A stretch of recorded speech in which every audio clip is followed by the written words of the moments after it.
Welcome to my scientifically informed insider look at mental health topics. If you find this video to be interesting or helpful, please like it and subscribe to my channel. Hello, this is Dr. Grande. Today's question asks if I can give a critique of Jordan Peterson, not only what we've seen of Jordan on YouTube, but also his interviews and other pieces of work that he's written. So, in this case, of course, Jordan Peterson, in this video, I'm talking about somebody who is real. So just a reminder, I'm not diagnosing anybody, just offering my opinion, just really speculating based on what could be happening in a situation like what we see with Jordan Peterson. So who is Jordan Peterson? Well, he's a clinical psychologist. He's a professor at the University of Toronto. And he's a very productive individual. He has diverse experiences. He's written over 100 papers. He's written books. He's a celebrity more than just what we see like when people become popular on YouTube.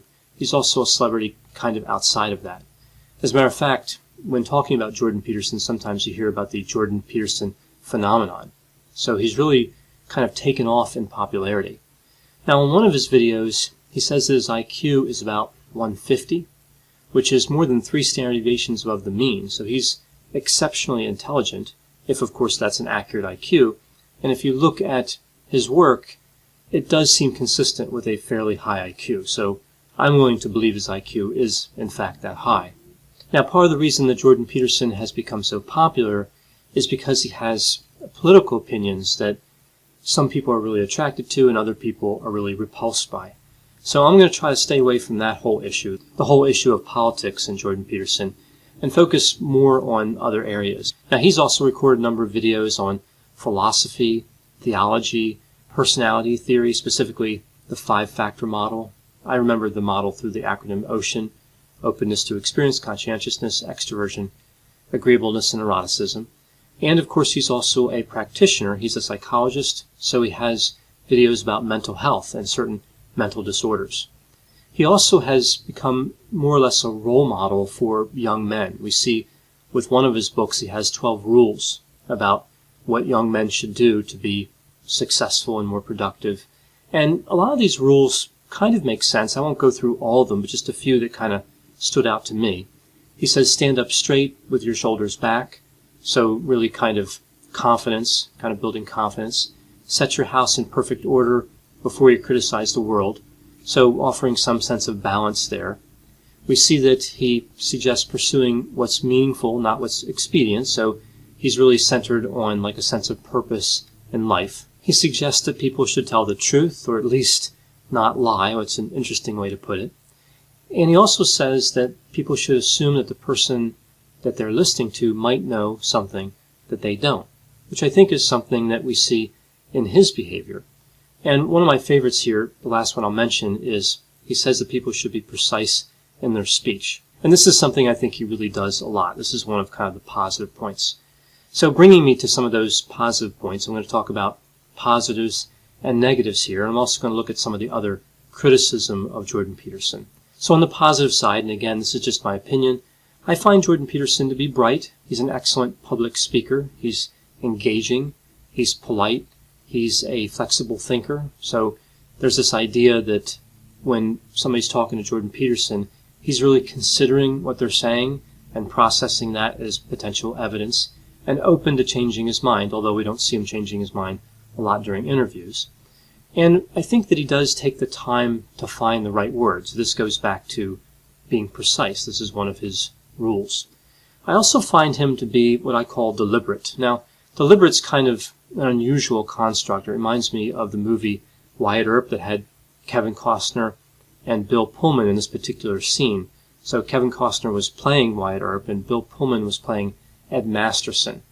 And they're having this discussion about how temperament affects safety in the Wild West.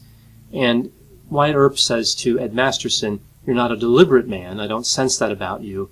You're too affable."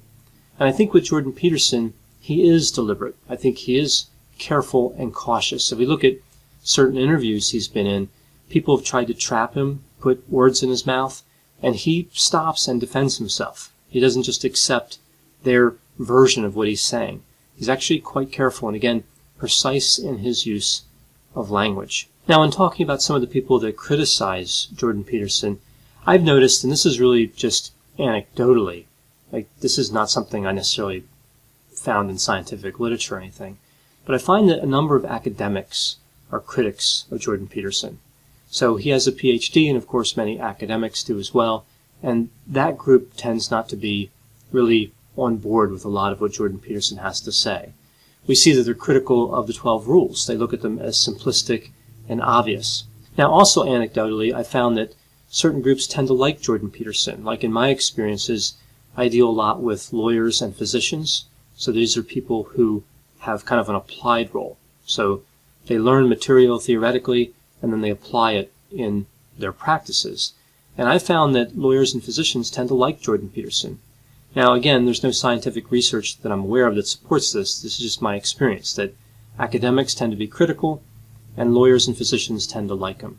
So when I read the criticisms, I see that a lot of criticisms of Jordan Peterson seem to be over the top. They kind of accuse him of being dangerous and things like this. I'm unconvinced that his severe critics are on to anything major, but I can understand how somebody would disagree with him in areas of politics, philosophy, theology, and mental health. There is certainly room for criticism here in all these different areas that Jordan Peterson talks about. So of course I've mentioned the areas where I see there's positives, my opinion on the positives, and now I'm going to talk about some of the negatives. I want to make this balanced and look at both sides. Now, with somebody like Jordan Peterson, of course, I could go after the details, I could look at his videos and try to find technical errors, but he's produced so much content that there's always going to be mistakes. I can go back and look at my own videos and find several mistakes. So there's not really much to be gained in that type of criticism. Rather, I'm going to try to touch on a few points that really look more like patterns as opposed to isolated technical errors. So one example here is, I was watching a video of his recently on post-traumatic stress disorder. And he was talking about how individuals who have relationships that end could be suffering from post-traumatic stress disorder. And he was making some points about conscientiousness and how people try to figure things out and they blame themselves. And I liked a lot of his points, but I kind of got stuck on this idea of his that post-traumatic stress disorder could be diagnosed if somebody had a relationship failure. That isn't one of the qualifying traumas in the definition for post-traumatic stress disorder. So what he's really doing here is he's taking evidence and he's drawing conclusions that extend beyond what can logically be concluded. So there is a definition for post-traumatic stress disorder. Now somebody can dispute that definition and they can say that a relationship failure could be equivalent to that disorder, but technically, of course, that disorder has criteria to it. And if somebody doesn't meet those criteria, they don't have that disorder as it's defined in the DSM. So he's taking liberties here a little bit and really saying that somebody could have post-traumatic stress disorder when, of course, technically they wouldn't in that situation. Not really explaining how he's redefining PTSD in the video. And this is kind of the pattern I've seen a few times. Again, he's taking evidence, he's reading scientific literature, he even conducts original research, but then he's moving just a little too far beyond that to be supported by that evidence. Now, this is fairly normal. I mean, a lot of researchers do this. They take their clinical experience and their opinion, and they put it together with research, and they come up with something new. But he pushes this kind of to the edge. But we have to keep this in perspective, of course. If we look at somebody like Phil McGraw, he calls himself Dr. Phil. Phil McGraw goes way beyond science and his clinical experience and draws conclusions that, in my opinion, much of the time really don't make any sense. But he's doing that for entertainment. Jordan Peterson, I think, pushes things to the edge, but still stays within the learning area, still stays within education. There's still learning value to his videos. So he's edgy enough to make himself interesting, but he still stays within the bounds so that he can be teaching. He can be teaching people about personality and mental health and other areas. So does he push it a little too far? I think so. It's not a major criticism. I understand in order to be engaging, you have to take some chances. And I think that's what he does there. Now, in terms of his philosophical lectures, some of these are really complex. And a criticism I'd have in terms of these lectures is that sometimes I'm not sure they mean anything. I mean, I've read a lot about philosophy. I consider myself fairly well versed in it. And I look at some of these lectures and I think, either I'm not smart enough to understand what he's saying, or some of them just don't make sense. Now, it could be that both things are true. I'm always willing to believe I'm not smart enough to understand something, but I'm also willing to believe that somebody can be talking about something and it's not necessarily coherent. It's interesting because with some of these lectures, I'll call people that I know or email them and say, hey, look at this video. I don't really follow this. Is it just me? And a lot of the time, they'll say the same thing. Of course, maybe they're just being nice. Maybe they're thinking that I don't understand it. It's because I'm not smart enough, so they're just too kind to say that. That's always a possibility. But I think a lot of times with his philosophical lectures, they just go so far beyond what can be understood from the literature that he's reading that I just lose track. So it's a minor criticism because he also has a number of really interesting lectures on philosophy that I think by and large I do understand. Now, I think this really kind of speaks to another point, which is sometimes in general, Jordan Peterson is just hard to follow, especially if he makes a reference to something that you haven't read. So a lot of his lectures really require some reading in advance to get the most out of them.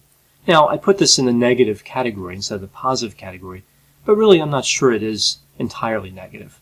I mean, he's not featuring every video as an introductory video, and I think that is a major positive. So I listed this under negative, but I think it really could be considered negative and positive. So another criticism here would be specifically where he gets his information from. A lot of the philosophical lectures are based on the works of Carl Jung, and some people look at Carl Jung and immediately they say he's into pseudoscience or he was into pseudoscience. But really, Carl Jung, I think, is more about opinion. He has a lot of opinions. And I think it's okay to talk about Carl Jung and his work, archetypes, and all the other work that he did, and say, look, there's a difference between opinions and science. And I think sometimes Jordan Peterson doesn't make this really clear, but again, when you're watching these lectures, this is something that I think people should know. This is philosophy a lot of times, and not science. Now looking at some of the other people that have criticized Jordan Peterson, I want to talk about some of their criticisms and how I don't necessarily agree. I'm not trying really here to defend Jordan Peterson, but rather just to be reasonable. So I see criticisms like, if you like evidence and reason, that you shouldn't look at Jordan Peterson. I don't think this is quite fair. I think he is reasonable much of the time, and he does use evidence. And again, I think what they're seeing here is that he adds a lot to it. And I already talked about this as a negative. Some people say that Jordan Peterson has odd mannerisms and he's quite intense. Well, I think that he's just thinking, right? He has a high IQ. He's continually processing information. He seems like he's high in openness to experience. So it makes sense that he would have an intense look because of that thought process. I think people get a little too hung up on how people appear when they talk, so I'm not really worried about this. I'm okay with Jordan Peterson's mannerisms. They make a lot of sense based on what he's talking about and how he's processing kind of in the moment. Now, other people have argued that Jordan Peterson isn't qualified to enter the political arena, that he's not a political scientist. But of course, this is what contributed to him being famous. Well, I don't think this is really necessarily a good quality criticism. Who is qualified to be in the political arena? So now there's educational requirements to have a political opinion? I don't think that's reasonable. I think it's okay if Jordan Peterson wants to talk about politics. I don't always agree with everything he says, but I think he certainly has the right to do it, and he applies philosophy and mental health and personality to his political discussions, and he is an expert in those areas. So I think it's fair of him to add politics to what he's talking about. He's integrating a lot of different topics, and that's okay with me. Another criticism I hear that people make of him is that he's ambiguous, murky, and all over the place. So he's unfocused in his overall effort, but not necessarily unfocused in specific moments. Well, he produces a lot of work. There's a lot of diversity in his work. So this is the natural consequence of that. If you're interested in theology and philosophy and mental health and personality and politics, of course your work is going to seem unfocused at some level because those are different disciplines. So, again, I understand the criticism here of Jordan Peterson, but I don't think this is really necessarily fair. Now, the last criticism that I'll talk about here, and I hear this one a lot about Jordan Peterson, is that you can't be knowledgeable about everything. So this one's essentially saying that he's just taken on too much, and it's similar to the unfocused argument. Jordan Peterson is exceptionally bright. I mean, if you look at his discussions of these topics, I don't think it's unreasonable to say that he's thought about them a lot, and he comes up with interesting conclusions. Again, somebody may disagree with the conclusions, but that doesn't mean that Jordan Peterson isn't smart or intelligent or knowledgeable. So is it true that you can't be good at everything? Yes, I've said that before in prior videos about other subject matters. But I think Jordan Peterson does an okay job staying within the domains that he's talked about. Yes, he doesn't have a Ph.D. in these areas except for one, which of course would be the mental health component and the personality. I mean, psychology covers both of those pretty well. But I do think that he does a fairly good job reading and exploring these topics. And again, he's interesting and engaging, so I don't find that criticism to be one of the better, more valid criticisms against Jordan Peterson. So I know whenever I talk about controversial figures, and certainly Jordan Peterson would qualify as a controversial figure, there are going to be different opinions. There will be people that agree and disagree with me. There will be people that agree and disagree with Jordan Peterson. If you have opinions in this area, please put them in the comments. I'm hopeful this will generate an interesting discussion. As always, I hope you found this critique of the work of Jordan Peterson to be interesting. Thanks for watching.